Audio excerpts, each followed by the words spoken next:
how's it going? Wingman here. Today I have for you a very special build, because this build is the biggest build I've built thus far. Okay, there's gotta be more adjectives for build, right? Constructed, developed, something of the sort. And look, I know it's not Hermitcraft level gigantic, but hey, we all start somewhere. This is the big Basalt and Quartz castle, the BBQ for short.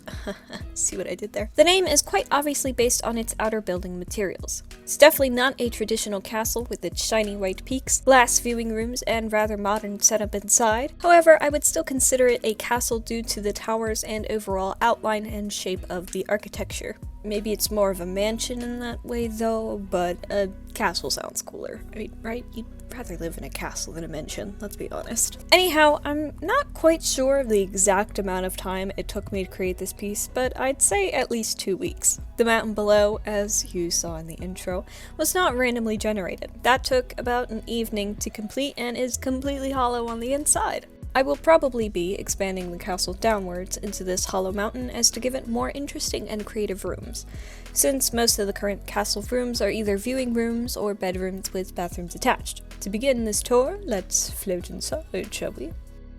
The entry hall gives the first impression to the castle. It had to be grand and glorious. It was also one of the hardest rooms to create. The chandelier, as you can see, is made up of dorite, glowstone, end rods, and spruce and dark oak leaves. The flooring is made entirely of carpet, which I'm honestly not the biggest fan of.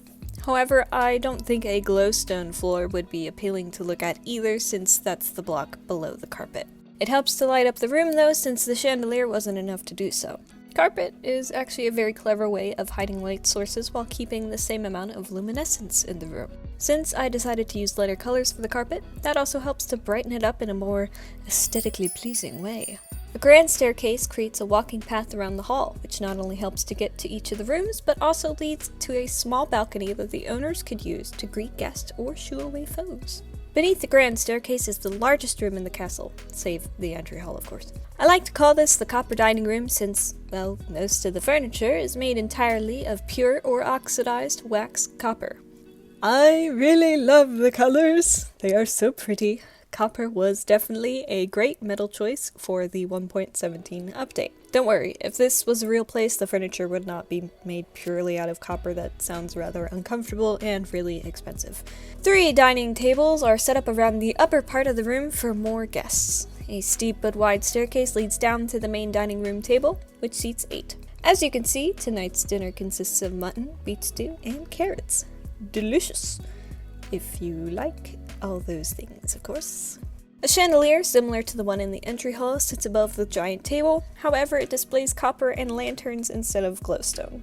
To the left of the staircase is a small powder room in case anyone needs to freshen up before dessert. A small note, I'm not an expert when it comes to making bathrooms just quite yet. There might be a more compact or interesting way to make them, but this is what I come up with for the moment.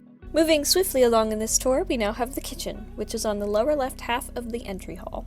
It's rather small, however it does hold a lot of food. At least it looks like it does. You can see the recipe for the cabinet and pantry doors here. Feel free to pause and use for your own creations.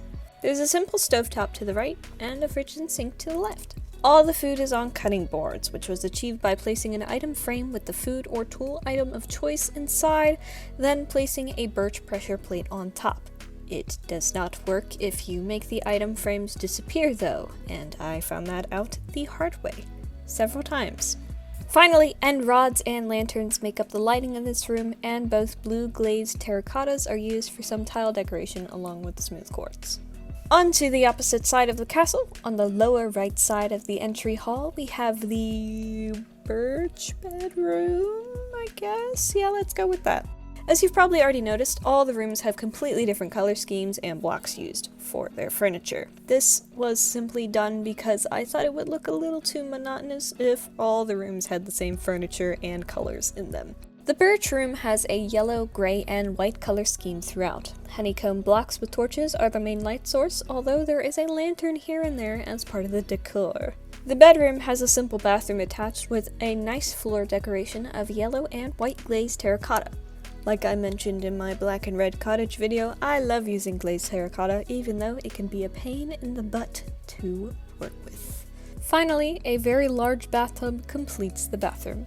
By the way, if you wanted to know how to make your frames disappear, like I've done with the red and blue wool on the wall, this is the command you can use to do so. I highly recommend using it for aesthetic purposes, although it can be quite tedious to type it all out. Moving up a floor into the center rooms, into the far back of the entry hall, goodness what a description, we have another bathroom. However, this one includes a nice closet, a shower, and a view. Although I would recommend placing some curtains on the window before using the shower. To the right of the bathroom, we have the purple bedroom. This bedroom's color scheme is lilac and pink, with some blue and darker purples as well. The main attraction of this room is clearly the coarse fruit plant in the corner, but this bedroom can also sleep 2 people as well. Unfortunately, there's no wood that has a pink or lilac color to it specifically. The closest you can get to that is the crimson wood from the crimson stem in the nether. I used that for this room to try to fit with the light purples and pinks, but it would be cool if you could make doors, trapdoors, and signs from blocks other than wood or iron in the future, just so that it can fit with an aesthetic if you needed to. Though that may take a lot to code and make, so I'm not expecting that to happen, but it would just be cool. Anyways, to the left of the bathroom is a fiery colored acacia bedroom. This room has a loft that leads out to a nice balcony that has a clear view of the greenhouse from the previous Minecraft builds video, which, hey, you can check out right here if you want to see it. I recommend finishing this video first before going, but if you want to go ahead. Going up the right set of stairs and into another doorway, we have a short room dedicated to a small library and nice seating areas. My favorite part of this room is the carpet, since it's so colorful. I tried matching the bookshelf colors. There was nothing else written for this room, so we're gonna move on. Continuing on swiftly up the rather squeezed-in staircase, you'll notice a room tucked away behind it. This is the Crimson Bedroom, which was actually the first room I created in this monster of a castle. I had planned the outside pretty well, but when it came to the inside, I was a little stuck, so each room is pretty much free-handed. This room, unlike the purple room, is mostly just crimson, with some magenta and purple thrown in. And of course, a nice little tiny light blue carpet for funsies. This room also has a small balcony overlooking both birch and dark oak forests, and a plains for good measure. It also includes a rather simple bathroom with a underground bathtub, sunken bathtub. Oh, come on, I've been watching home improvement shows since I was like 5. I should know what these things are called. Moving on to the next room, we'll cover the second staircase in a moment, don't you worry, is another little library reading nook. No decorative carpets, but hopefully the curtains make up for that. Through the doorway is the warped tower, though it's not that wonky by any means. This was probably my favorite color scheme in the whole castle because the curtains look the prettiest to me. Up a ladder, there's a room with more storage and some seating, and even further up the ladder, there is a 365-degree viewing room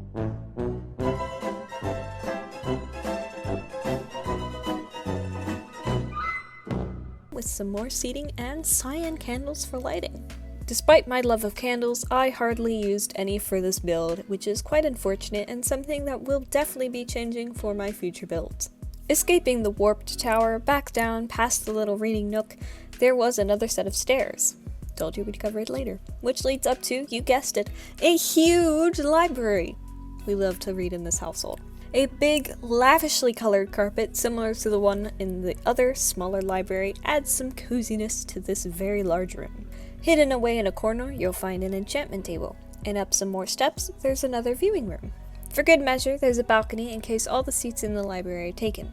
There's also a storage closet hidden with tons of barrels inside. The double doors lead to the Blackstone rooms, which is essentially a set of more viewing and sitting rooms. You can tell I didn't really know what to put in this castle. The balcony is covered, and the armchairs of each seat are dark oak signs with gray colored scribbles on each. Again, no Blackstone signs, so I had to improvise. Up a ladder is another 365-degree viewing room, this time though with a singular seat if guests want some alone time. After a long trek back to the main entry hall, this time we're going up the left-hand side staircase and into the final set of rooms, the Prismarine Tower. The first room is basically a potions bar, with various potions hidden inside some barrels to make it look like, well, a bar. The coolest part about this tower is the water elevators. One goes up, another down. Sometimes, though, going up can be a little too fast, so that's why the going down option is there too. I mean, other than the fact that you'd have to get down from the other room somehow. Anyways, the next room up is the bedroom to this tower, complete with a nice shelving arrangement with sea pickle decor. Folks, this was probably the hardest part in the entire tower to do, and I flooded this place like a million times trying to get it right. The lighting has changed, by the way, from regular lanterns to sea lanterns because it fits the rest of the decoration in the tower much better. Going up once again, we find ourselves in the final bathroom of this castle. The toilet is hidden away, which can also act as a changing room, to go into the outdoor pool balcony. The final room of this castle is at the tippy top of the highest room in the tallest tower. Well, actually it's not the tallest tower, but it's certainly the widest. This is the fifth and final 365-degree viewing room, complete with huge chairs for seating and a small shelving area for storage. Oh look, there's those dastardly sea pickles again. Well, that's it, the completed Basalt and Quartz castle. While it took a ton of time and energy to make, it was a lot of fun trying to figure out what went where and just how many rooms I could fit into this monster mansion castle.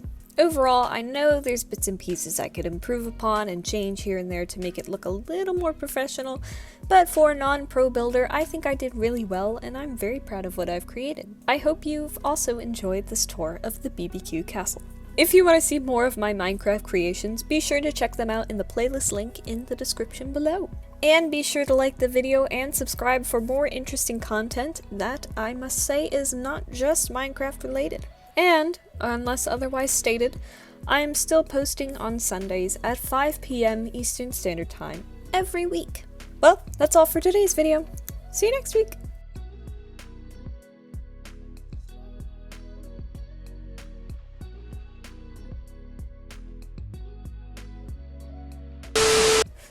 Hello, it is very hot under this bed with the fan not on, and I have to say 7 pages of content, so this is going to be interesting.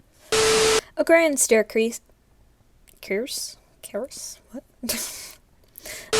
Don't worry, if this was a real place, the furniture would not be made purely of copper, because that sounds rather uncomfortable and immeasurably, that one's not even a word, what the f. If there is even dessert, oh no, there's dessert, there's cake and cookies and something else. Sure, there's something else. I thought there was another dessert, but I guess not. Moving swiftly along in this tour, we now have the kitchen, which is on the lower left hall of the entry hall. I don't think that's right. The bathroom has a simple the bathroom has a simple bathroom attached to it, making a double bathroom gigantic. The main attraction of this room is clearly the coarse flute. Don't do this again. Don't do this again, Wing Win.